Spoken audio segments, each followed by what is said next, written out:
Hi, and welcome to week 2 of your quantitative reasoning support course.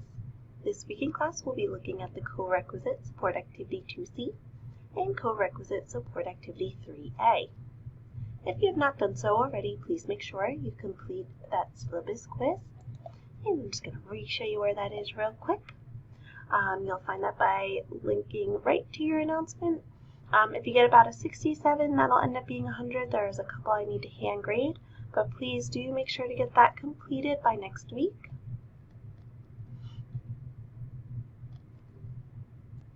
If you need any help in the meantime, I do have my student hours.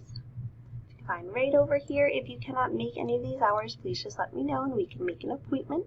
Again, you do not need an appointment for these student hours. You can just pop on anytime, for instance, between 2 and 3:30 on Tuesday, and I will be available via Zoom.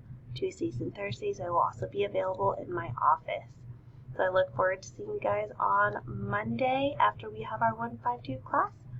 Reach out if you guys need anything.